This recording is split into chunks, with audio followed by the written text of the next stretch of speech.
Leads right into our opening drive, brought to you by Chevy. Yes, the schedule release. Our first down deals with the first 4 games of the Bears season. They will open in Carolina against the Panthers, and there you see it. People have probably already booked their flights and they've got their hotel rooms. They are planning ahead. Clay, they start on the road, but then they have 3 home games. 1 Monday Night Football matchup against your EAGLES, Eagles, fly, Eagles, fly. Overall, when you look at this 1 through 4 start, the first quarter of the season, what does it say to you? Good opening month, challenging but manageable. The first 4 games aren't a cakewalk, but if the Bears are a contender, they'll be able to handle business here and at least get out of here 3-1. I like the start of this schedule. I like the start because it takes them off the grid a little bit. Everything is relative, and we're a team that has 5 primetime games, 2 standalone games, both holidays, Thanksgiving and Christmas. They go down to Carolina and very quietly at noon kick off the season in Ben Johnson's backyard, in his home state. I think they'll be prepared for that. And the Panthers were a team coming off an 8-9 year, but they were a playoff team. I like the start. They build some momentum. They come back home. They beat the Vikings, and then a big test against the Eagles. I don't know about that one. I feel a little bit queasy about that one from the Bears' perspective, but they have the Jets coming in as a week later, and that's an opportunity to get well. Yeah, I don't think the Jets have an opportunity to win that game. Obviously, there's a lot of transition there. They bring back Geno Smith. So they do got an adult in the room, but there's just so much transition in that roster. That's a W. The one that stands out to me are the Eagles. How are the Eagles going to be this year? A.J. Brown most likely walks. They bring in Mekhi Lemon. You bring in Hollywood Brown in your receiver room. Can that D-line get back to prominence? Can Vic Fangio make that defense elite once again? They were 6th overall last year, but we remember what happened with the Bears last year. They ran for 281 yards on the ground running the football against that vaunted Eagles D-line. All right, so I've got them beating the Panthers in the opener. Yeah. I've got them beating the Vikings with whoever they play at quarterback. I think it will be Kyler Murray, but if it is going to be a competition, I think they beat Minnesota at Soldier Field this time around, unlike last year at the beginning of the season when they lost that game. I don't have them beating the Eagles. I think the Eagles are going to be ready for that primetime matchup, but I have them bouncing back, as they should, against a very limited Jets team. So I have them the first 4 games of the season starting 3-1. As much as I want to debate you right here, I got the exact same thing. We did not compare notes before the show, by the way, but I think, the Eagles, it could go either way. That Jalen Hurts, this is a team that won the Super Bowl 2 years ago. I think they come back. New offensive coordinator. Kevin Petula wasn't the guy. Sean Mannion, former Packers offensive coordinator, offensive quarterback coach. He's going to bring that LaFleur system. I think they get the Eagles back on track. All right, second down. Let's move on to the second quarter of the season, where you see the Bears step up in class. After that Jets game, they go to Lambeau Field. Yes, it won't be frozen. There will be no tundra. They will play at Lambeau in Green Bay against a Packer team that probably has something to say and remembers last year. Then they go to Atlanta. That's kind of the afterthought game. I have not heard anybody really mention that in breaking down the schedule. It's dangerous because of that. And then it gets tough, Clay. Patriots. That's a Thursday night football game. Seahawks, 10 days later. But it's a Monday Night Football game, defending Super Bowl champions. And it's a shorter week because you got to come back from Seattle. You got to get up and prepare. And Baker Mayfield's coming to town for Sunday Night Football. You've got 3 primetime matchups. You better be ready for your close-up if you're the Chicago Bears.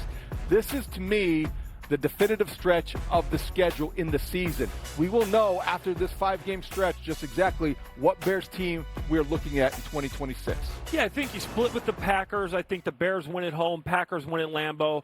Falcons, that could be a trap game. You know why? Because Bijan Robinson is one of the best, if not the best, running back in football. Where did the Bears struggle last year? They were near the bottom of the league, giving up 5 yards a carry, 3rd most rushing yards per game. They're going to have to stop the ball on the ground. Obviously, that quarterback situation is in flux. You don't know who that starter is going to be. Is it going to be Penix? Is it going to be Tua? I think they win, but that could possibly be a trap game. And you got 1 versus 2. Patriots. I think that's a big game. And then the Seahawks, if you win that game, you put the whole NFL on notice, not just the NFC, that you are here and you are a contender. Is that realistic, though? Is that realistic when you look at what the Bears did not do to their defense? When you look at what they ignored in terms of their needs in the offseason? We don't know. Can you say definitively week 8 that Dayo Odeyingbo is going to be a healthy, productive member of that defensive line? Shamar Turner is going to be back. I don't think that we can say that. I think it's the toughest game of the year. And if you just throw out a couple numbers here, look at this. The Seahawks were second in points per game on offense, seventh in yards, first in points per game on defense, seventh in yards. They're good as they are on defense and offense during the regular season. They run the ball more than they throw. Once again, that's a weak link for the Bears. They're going to have to figure out a way to stop the run to earn the chance to rush the passer. All right, so I've got loss to the Packers, beating the Falcons. Yep. Then I've got loss, win. I think that they're going to fall short against the Super Bowl participants from last season. That could be different. The Patriots are ripe for regression. They might be distracted. Who knows how that's going to unfold, but I have a hard time seeing them beating both those teams back-to-back, and then I think they get well against the Bucs. So this is a tough stretch. I have them going 2-3. David Haugh, I'm in shock because we are once again agreeing on this. I think the Falcons, it's a tough game. Todd Bowles blitzes almost as much as anybody in the league, so you're going to have a plan for that. But I think they're 2-3, same games as well. Third down, third quarter. Let's take a look at what the Bears are facing after that tough stretch. They finally get a week off, Week 10. That's a good time for the bye, I believe. Week. Yep. Week 11, the Saints come to Soldier Field. 𝗂𝗏 That's a Dennis Allen grudge match. Then Thanksgiving Day, back to the scene of the crime. Yes, that's where 2 Thanksgivings ago, Matt Eberflus lost his job. The Bears go back with Ben Johnson. Then they come home. The Jags got to go to Chicago in December. We know what that means, Clay Harbor. You remember well. And then South Florida awaits. The Bears go down, playing the Dolphins in Week 14. This, to me, is an opportunity in this stretch of the season. I think you're right. I think the Saints, Tyler Shuck, isn't going to be an easy game. They won 4 of the last 5 games. So that's a game you got to make sure that you're bringing your A game. And then Jacksonville. Jacksonville was 13-4, won the division. They lost to the Buffalo Bills in the playoffs, a game they might have should have won. I got the Bears winning that one, but it's going to be tough. I have them 3-1 in this phase. I have them beating the Saints, losing to the Lions, and back-to-back against the Florida teams. So they go out of this quarter 3-1. Same. All right, Let's move on. Our fourth down, the fourth quarter, the final stretch of a season in 2026. Take a look at who they have left. Well, at the Bills, goodness sakes, a DJ Moore game. Then, Merry Christmas, back home, Soldier Field, noon kickoff. Matt LaFleur tries to ruin your holiday. I don't think the Bears are going to let him. And then Week 17, home against the Lions. And then you wrap up the season in Minnesota. You don't know what the stakes are going to be, Clay. That could be for playoff seeding. That could be to get well. That could be for nothing. But they go to Minnesota, and I don't think that's a great place to finish your year.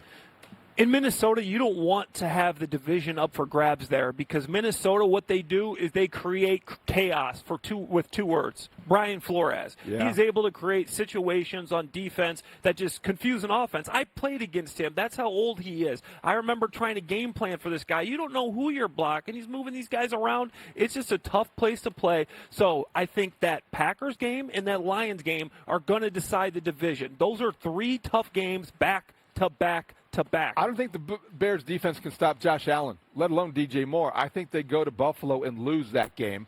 But Christmas, holidays, they're bringing families together all over Chicago. I think they win that game to keep the spirits high over the holidays. And then I think they keep the momentum alive. The Lions game is one they can win. And then Minnesota, because we don't know the stakes, because it is the last game of the regular season, I think Week 18, they run out of gas. I think that is a game that the Bears don't win, and I have them going 2-2 in this stretch to finish 10-7. The most surprising part of my entire day has been that every pick that we've had, David Haugh, has been exactly right. I have the exact same picks, 10-7. I think the Bears make the playoffs. And here's the thing. When you're taking a test, you're studying, right? And the studying is harder than the actual test. You have a good chance to ace that test. So this schedule for the Bears is actually a good thing. You're facing so many playoff teams, the Seahawks, the Bills. The NFC teams aren't going to be that difficult. So if you get in the playoffs, if you get in the competition, I think I like their chances to pull off some wins and to go and make a deep run. The thing that I think this schedule is good for the Bears, the bye week being in Week 10, because then, not like last season, it's a great time to rest up for the stretch run. I also like the way it falls. Your easiest divisional game, your easiest team to beat in the NFC North could be the Vikings. And you go on the road, that's an opportunity in the final week of the season to add a win, to stack a victory. I have them losing that game, but it still is a chance for them if they need that to clinch first place to clinch a wild card spot, that's a good matchup. Yeah, it's one of the loudest places I've ever played. Minnesota, it doesn't get the credit, but you don't want to go there with the division on the line. Make sure you clinch it on Christmas or against the Lions the next week.